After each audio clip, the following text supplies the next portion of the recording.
우리에게 주신 하나님의 말씀은 베드로전서 1장 15절과 16절입니다. 베드로전서 1장 15절과 16절입니다. 찾는 동안 광고 드리면요, 오늘 이제 토요일 날은 식사가 있습니다. 기도를 마치시고 내려가시면 식사가 준비되어 있으니까 맛있게 드시고 돌아가시기 바랍니다. 15절과 16절 말씀 다 같이 함께 읽어보도록 하겠습니다. 시작. 오직 너희를 부르신 거룩한 이처럼 너희도 모든 행실에 거룩한 자가 되라. 기록되었을 때 내가 거룩하니 너희도 거룩할지어다 하셨느니라. 아멘. 오늘 제가 여러분과 나눌 주제는 거룩입니다. 좀 무거운 주제죠. 그런데 우리에게 꼭 필요한 주제이기 때문에 여러분과 함께 나눠보려고 합니다. 거룩의 히브리 언어를 찾아보니까 카도시라고 합니다. 죄에서 잘라내다, 세상으로부터 구별되다, 따로 떼어놓다 라는 뜻을 가지고 있는데요. 거룩은 우리가 어떤 정기적인 예배를 드리고 성경과 기도의 생활을 하고 어떤 절제된 행동과 말을 하는 어떤 예적인 변화만 일어나는 것이 아닙니다. 사람들은 이런 우리를 보고 구별되었다 말할 수는 있을지 모르겠지만 거룩은 우리의 마음 깊은 곳까지 가게 합니다. 우리 마음 안에 있는 죄를 잘라내게 하는 일들을 하는데요. 예수님이 바리새인들을 만났을 때 그들을 향해 해칠한 무덤이다 라는 표현을 썼습니다. 그들 안의 삶을 그들의 겉으로 볼 때는 정기적인 예배 생활이 있고 굉장히 거룩한 모습처럼 절제된 행동들이 있었지만 예수님이 그들의 심령 안을 들여다보니까 너무 병들어 있었고 너무 죄악으로 가득 차 있었습니다. 겉으로만 거룩함이 포장되어 있었기 때문에 그들에게 해칠한 무덤이라는 표현을 쓰고 있는데요. 우리도 바리새인들처럼 예적인 거룩에만 머무를 수가 있습니다. 제가 예수를 믿은 지 이제 23년이 되었는데요. 23년 동안 주님은 아주 저를 깊이 만나 주셨습니다. 너무 무절제하고 방탕하게 살아가던 저의 삶에 주님이 찾아오셔서 저를 만나주시고 목사로 세워주셨습니다. 주님이 하신 일입니다. 사람들이 저를 보면 예전에 저와 함께 지내던 사람들을 보면요, 제가 처음에 신앙생활을 했던 사람들 있습니다. 우리도 그 중에 이제 여기에도 그 증인들이 있는데 그분들이 보면 참 많이 변했다고 이야기를 해요. 어떻게 저분이 저렇게 목사까지 될 수 있나 굉장히 놀라고 하나님은 살아있다라고 말을 합니다. 그런데 그분들이 저를 볼 때와 또 하나님 앞에 제가 섰을 때 괴리감이 있다는 것을 부정할 수가 없습니다. 그분들이 볼 때는 많이 변화되는 모습들이 있어요. 절제된 행동이 있으니까. 그런데 제가 하나님 앞에 단독적으로 섰을 때는 제 안에 가지고 있는 그 마음의 부패한 심령들이 그대로 드러나는 것을 보게 됩니다. 온갖 부정한 것과 거짓과 이성과 탐욕과 분노가 가득하다는 것을 제가 부정할 수가 없습니다. 거룩은 늘 어려운 싸움이고 고민입니다. 거룩에 대한 두 가지 극단이 있다고 그래요. 하나는 예적인 것에만 머무르는 율법주의적인 어떤 거룩을 쫓아가는 삶입니다. 겉으로만 바리새인들처럼 사람들 앞에서 뭔가 보여주기 위한 거룩들, 이제 그런 어떤 하나의 극단이라면 또 하나의 극단은 무율법주의적인 어떤 삶을 쫓아가는 것입니다. 나는 구원받았다. 그런데 내 삶에 있어서 나는 아무렇게나 살아도 그것은 문제가 없다라는 생각을 갖는 어떤 그런 극단들인데요. 마틴 루터가 비덴브리크에서 95개의 조항을 가지고 이신칭이라는 어떤 교리를 말하지 않습니까? 오직 믿음으로 구원을 얻는다. 너무나 놀라운 이 교훈으로 말미암아 종교개혁을 일으켰습니다. 그래서 도시 안에 놀라운 변화가 일어났던 거죠. 33년이 지나서 마틴 루터가 이 비덴브리크 도시를 찾아가게 되는데 깜짝 놀라는 일이 생겨났습니다. 그가 가르쳤던 신학교와 그 도시에 있는 수많은 젊은이들이 너무 방탕한 삶을 살고 있는 거예요. 구원은 받았지만, 내가 하나님의 은혜를 받았지만 삶을 보니까 그 구원받은 삶이 아니라 세상 사람들과 너무 다를 바 없는 그런 삶을 살고 있는 것입니다. 그래서 마틴 루터가 한동안 설교를 하지 못했다고 합니다. 그리고 다시 복음을 가르쳤다 이야기를 하고 있는데요. 이 간디가 이런 이야기를 했습니다. 자기 자신에 있는 주변에 있는 그리스도를 보면서 자기가 그리스도인이 되지 않는 것은 그리스도인들 때문이다라는 표현을 썼습니다. 왜 이런 표현을 썼을까요? 수많은 그리스도인들이 구원을 받았지만 삶 안에서 거룩이 무너져 있는 모습들을 보고 그런 고백들이 나왔다고 우리가 볼 수 있습니다. 여러분, 성경은 우리에게 거룩을 강조합니다. 데살로니가전서 4장 3절에 보면 하나님의 뜻은 이것이니 너희의 거룩함이라 이야기를 하고 있고요. 로마서 6장 19절은 전에 우리는 부정과 불법을 내주는 삶이었다면 이전엔 거룩함에 이르는 삶이어야 한다라고 도전하고 있습니다. 데살로니가전서 5장 23절은 흠없이 우리에게 보존하라 이야기를 하고, 히브리서 12장은 피 흘리기까지 우리가 죄와 싸우라는 이야기를 우리에게 도전하고 있습니다. 요한복음 17장에서 예수님은 공생의 마지막 때에 제자들을 위해서 기도할 때 그들의 하나됨과 거룩을 위해서 기도했습니다. 성경은 우리에게 거룩을 이야기합니다. 그리고 오늘 말씀도 보면 나도 거룩하니 너희도 거룩하라 이야기로 하고 있어요. 거룩은 하나님의 뜻이고 하나님의 명령입니다. 우리 삶 안에 이 거룩에 대한 생각이 잘 정립이 되어져야 돼요. 분명한 것은 우리는 율법주의적인 삶으로 인해서 거룩해지지 않는다는 거예요. 또 하나는 우리가 하나님 앞에서 이 율법 폐기론자들, 곧 도덕 폐기론자들이라고 이야기를 하는데요. 그들처럼 살아가서도 안 된다는 것입니다. 우리가 이제 복음에 대해서 계속 묵상하게 되는데, 복음은 조언이 아니라 소식이라고 이야기를 하지 않습니까? 우리 삶 안에 있어서 이 거룩은 무엇인가? 우리가 거룩함을 통해서 우리가 하나님 앞에 구원을 얻는 것이 아니라 구원받은 우리가 하나님의 뜻을 따라 살기 위해서 하나님께 온전히 순종하며 나아가기 위해서 우리가 거룩하게 사는 것입니다. 그런데 우리 삶 안에 큰 문제가 있어요. 거룩한 삶이 너무 어렵다는 것입니다. 성경은 거룩을 이야기하고 우리는 거룩에 이르지 못하는 어떤 삶의 계기가 있습니다. 어떻게 해야 되겠습니까? 저는 오늘 여러분에게 놀라운 복음의 소식을 말씀드린 건 뭐냐면, 우리를 거룩하기 위해서 주님이 오셨다는 것입니다. 아멘. 네. 우리가 전에 죄인이었습니다. 우리는 죄의 값으로 죽어야 했어요. 영원한 사망에 이르러야 했습니다. 그런데 우리 주 예수 그리스도께서 오셔서 우리를 거룩하게 하셨습니다. 그래서 우리는 이것을 칭의라고 하지 않습니까? 칭의를 받은 우리가, 하나님의 나라의 시민권인 우리가 이 땅에서 어떻게 살아가야 되는가? 우리는 죄에서 해방이 되었지만 여전히 옛 습관들, 죄가 주는 옛 습성을 가지고 살아가고 있습니다.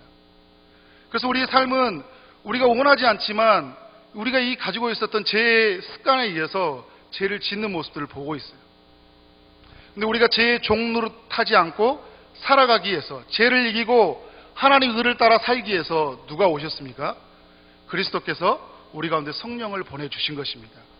우리는 성령을 붙들고 거룩해지게 살아가는 것입니다. 디모데후서 1장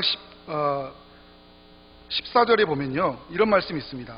바울이 디모데에게 어떤 말을 하냐면, 우리 안에 거하시는 성령으로 말미암아 내게 부탁한 아름다운 것을 지키라. 바울이 디모데에게 많은 권면을 했어요. 그런데 이 권면은 지킬 수 없는 것들이잖아요. 어떻게 군사된 삶을 살고 어떻게 말씀을 붙들고 살아갈 수 있겠습니까? 그런데 성령으로 말미암아 바울이 부탁한 것을 지킬 수 있다 이야기를 하고 있어요.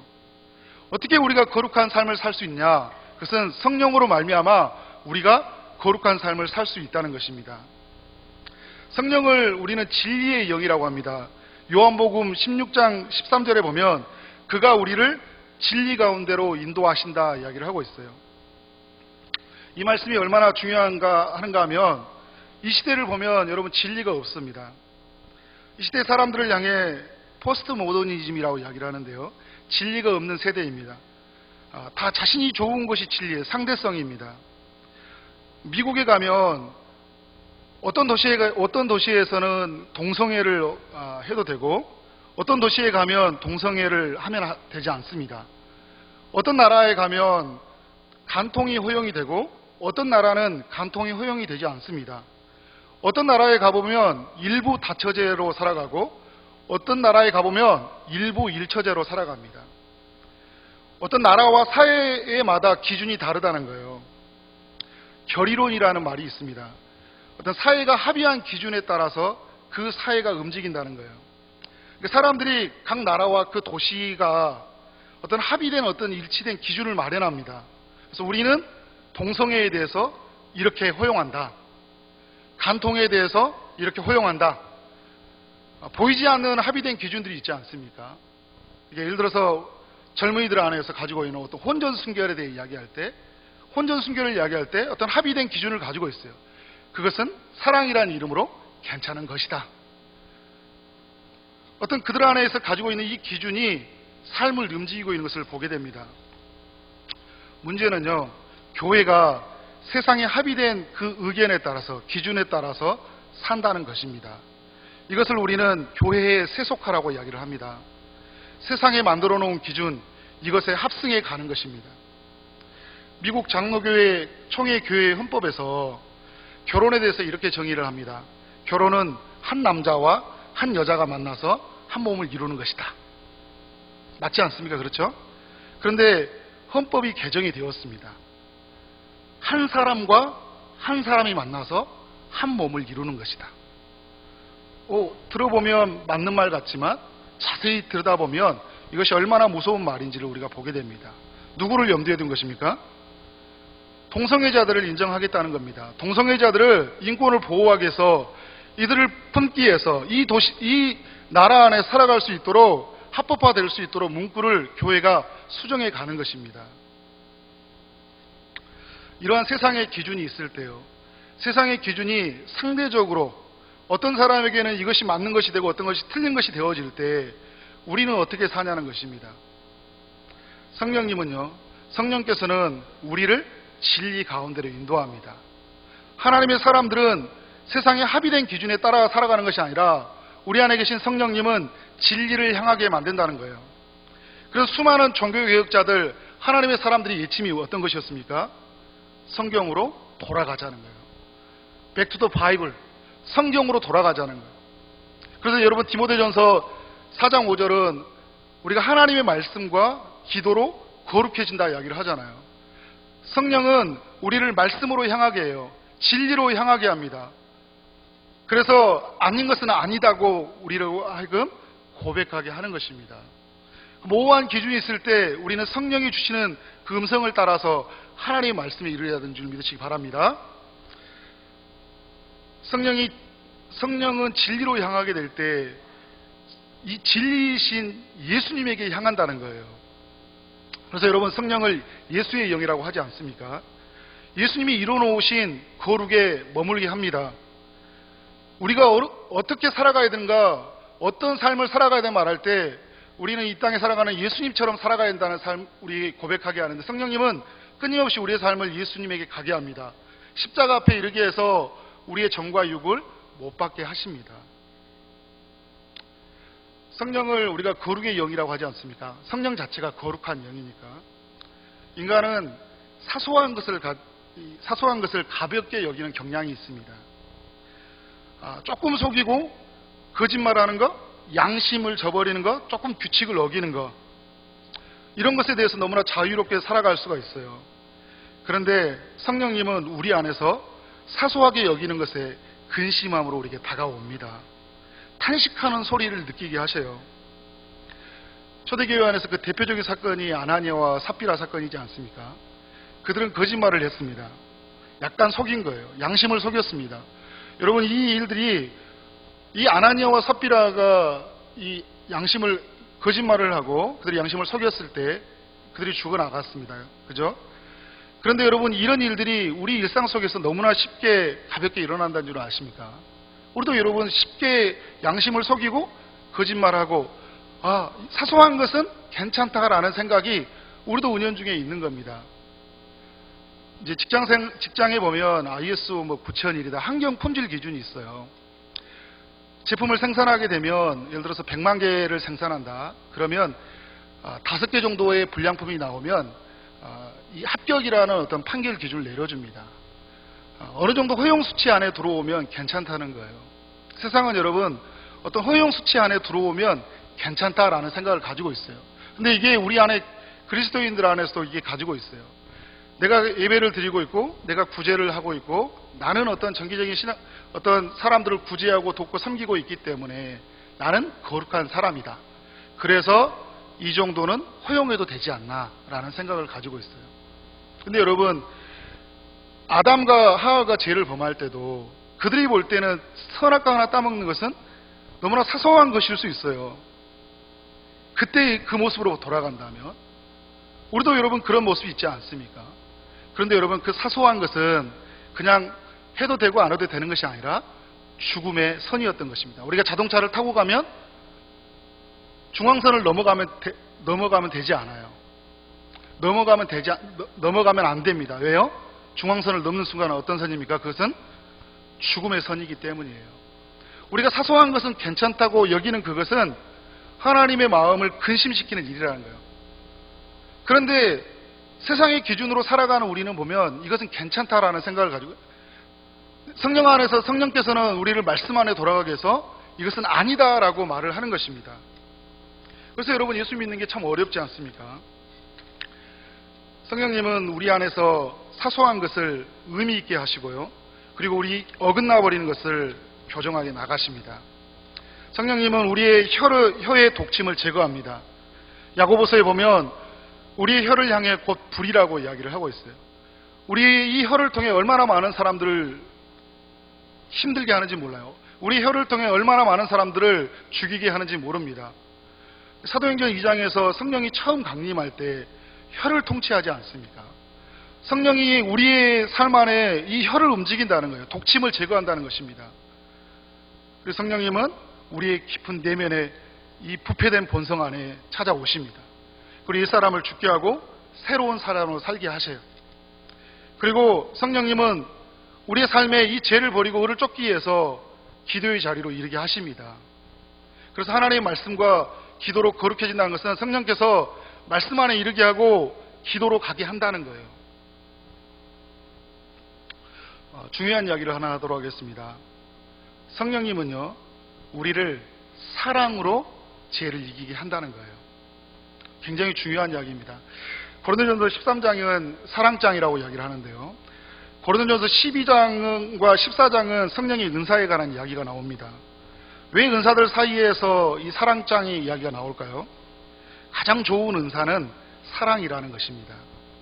요한복음 15장에 대해서 우리 담임 목사님께서 말씀을 해주셨습니다. 우리가 주님 안에 가고 주님이 우리 안에 거하면 많은 열매를 맺게 되는데 그 열매는 어떤 열매라고 했습니까? 사랑의 열매입니다. 그래서 갈라디아서 5장에 성령의 그 열매 첫 번째가 사랑이지 않습니까? 사랑의 열매가 얼마나 중요하냐면 그 사랑의 열매가 죄를 이기는 강력한 힘이 되기 때문입니다. 이번 주에 우리 이수 목사님 오셔서 감동적인 이야기를 해주시지 않았습니까? 전과 사범이 된 이 중학생 아이를 변화시켰던 이야기가 굉장히 감동이 되었습니다. 무엇이 그 아이를 다시 공부하게 했고, 무엇이 그의 삶을 움직여서 담배를 끊게 하고, 무엇이 그를 그토록 움직였을까요? 성령께서 목사님 안에 그 귀한 사랑의 열매를 맺게 하셔서 그 사랑이 그 아이에게 전달이 되어진 것입니다. 여러분, 어떻게 그 아이를 위해서 같이 금식을 해줄 수 있겠어요? 담임 목사님 되게 바쁘실 텐데, 하실 일이 많을 텐데, 더 많은 영혼들을 돌아볼 텐데, 그것은 부서의 사역자에게 맡겨도 될 텐데, 그 아이의 문제를 마치 자식의 문제처럼 여기는 그 마음이 어디에서 이룰 수 있었겠습니까? 그 마음속에 성령께서 주시는 그 사랑의 열매가 맺혀 있었기 때문에 그 아이에게 가는 것입니다. 담배를 끊지 못하는 그 할머니가 담배를 끊은 그 이유를 우리가 담임 목사님 말씀을 통해 몇 번 들었습니다. 어떤 이유였습니까? 그 할아버지를 사랑했기 때문에. 여러분, 사랑의 힘이 이런 거예요. 그래서 로마서 13장은 사랑은 이웃에게 악을 행하지 않는다고 합니다. 그리고 사랑은 허다한 허물을 덮는다고 그래요.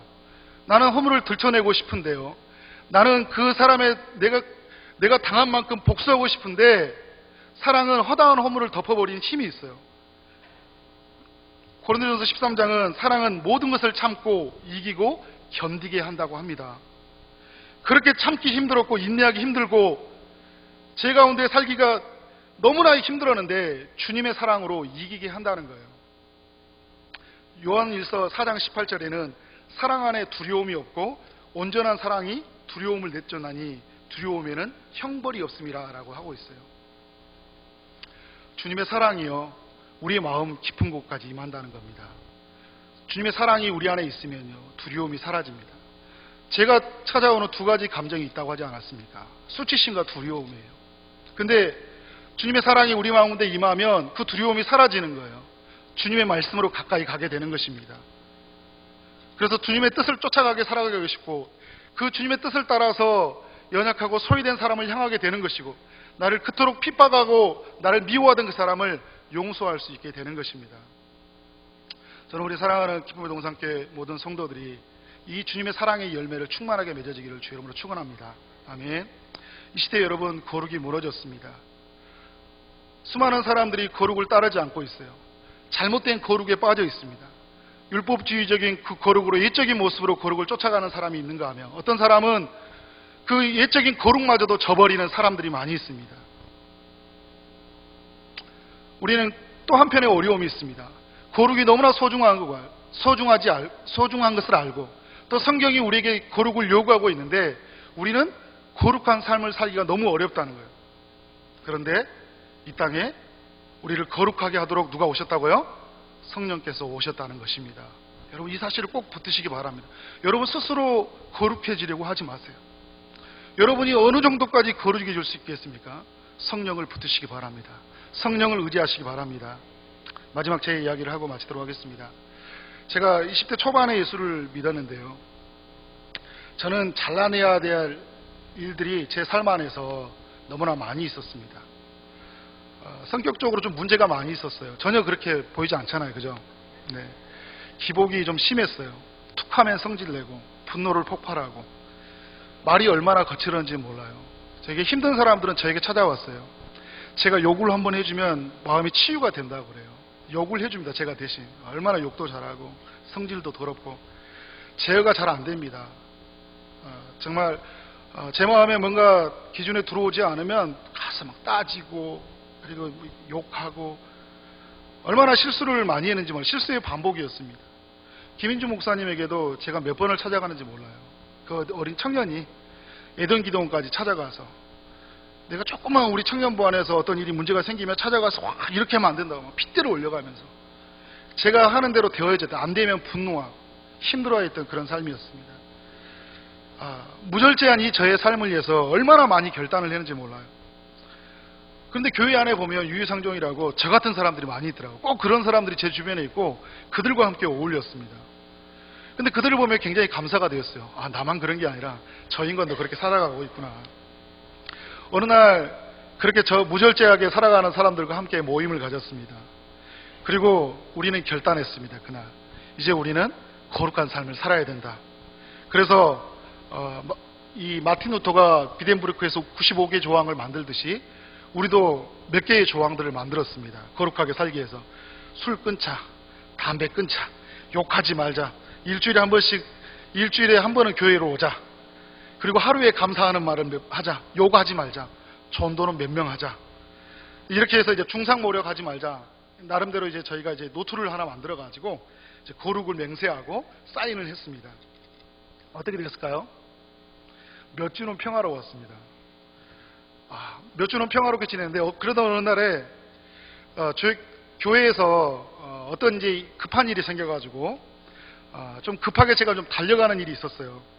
그런데 교회 그 복도에, 지금 기쁨의 동산교회 우리 복도에 한 형이 커피를 마시고 있었어요. 지나가다가 그 형을 몸을 이렇게 탁 쳤는데 커피가 그 형의 몸에 쏟아진 거예요. 여러분 같으면 누가 달려가다가 커피를 여러분에게 쏟으면 어떻게 이야기하겠습니까? 괜찮습니다, 이렇게 대부분 이야기하실 거예요. 그 형님은 저에게 갑자기 화를 내는 거예요. 야 최만석, 이 이야기를 계속 반복하는 겁니다. 형 미안해요 이렇게 계속 반복을 했습니다. 또 미안하다고 했어요. 그런데 형이 계속 최만석 이야기를 하는 거예요. 제가 어떻게 됐을까요? 꼭지가 돌았습니다. 그 다음부터 형에게 말이 짧아지기 시작하는 거예요. 미안하다고 얘기를 한 거예요. 근데 형이 이제 야, 네 행동이 지금 얼마나 지금 네 행동이 무리하다고 생각하네? 그러니까 형 미안하다고. 이 자식이 딱 그러는 거예요. 갑자기 욕을 하는 거예요. 그 순간 어떻게 했을까요? 같이 싸웠습니다. 그냥 주먹 쥐고 싸우진 않았는데 막 욕하고 같이 싸운 거예요. 교회 복도에서. 그 형은 선교 부장이었고요. 저는 선교부 차장이었습니다. 그리고 그 형은 누구냐면 저와 함께 그 무절제한 삶을 버리고 거룩을 맹세했던 사람이에요. 그렇게 외치고 우리는 다시는 이런 삶을 살아야 되지 않는다. 욕하지 말고 싸우지 말고 살아야 된다 했는데 그날 둘이 교회에서 대판 싸웠어요. 근데 집으로 이제 돌아가는데 너무 마음이 무거운 거예요. 와, 정말 너무 마음이 무겁더라고요. 내가 이렇게 거룩하게 살려고 하는 게 이 정도밖에 되지 않는 건가. 어떤 조항으로 제 삶에 거룩이 되어지지 않는다고요. 결심으로 되어지지 않더라고요. 근데 집에 있는데 성령께서 제 마음속에 계속 근심하는 그 소리를 이렇게 느끼게 하시는 겁니다. 그러면서 제 가운데 말씀이 떠오른 거예요. 하나님 일이 그대로 있으면, 하나님 일이 죽으면 많은 열매를 맺는다. 그래서 네가 죽어야 되지 않느냐는 계속 하나님께서 그 말씀을 계속 떠오르게 하시는 거예요. 그런데 그 형이 이 받아주지 않은 것들에 대한 이 마음의 상처와 또 생각하면 생각할수록 다시 막 분노가 일어나고 그 자식을 찾아가서 막 이런 어떤 생각이 드는 거예요. 그런데 계속적으로 하나님께서 제 마음속에 그를 향한 사랑의 마음들을 품게 하시고 다를 깨우게 하시더니 다시 전화를 걸게 한 거예요. 그래서 전화를 걸었습니다. 안 받아주면 어떻게 할까라고 생각하고 전화를 한 거예요. 형, 미안해 그랬어요. 그랬더니 그 형이 나도 미안하다. 그 이야기를 하는 거예요. 근데 이제 그때 그러면서 어떤 생각이 들었냐면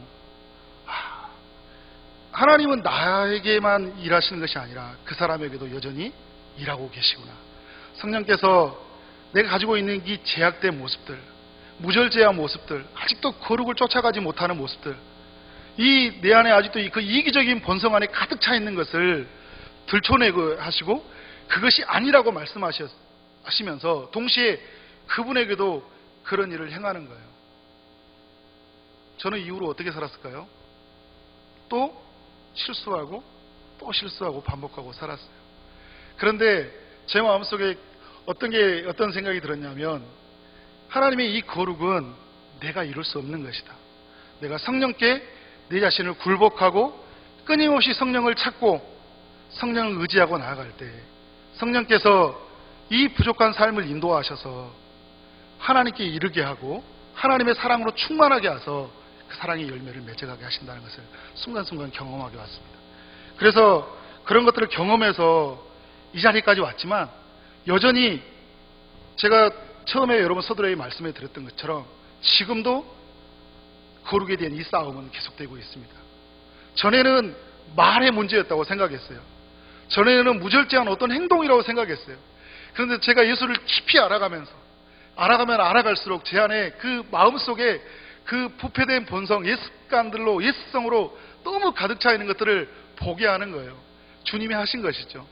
말씀을 통해 계속 제 자신을 들춰내게 하고, 그러면 성령께서는 제 자신을 들춰내게 해서 하나님의 그 보좌 앞에 이르게 하시고 하나님 앞에 그 간절하게 피 흘린 회개를 통해서 다시 회복하게 나요.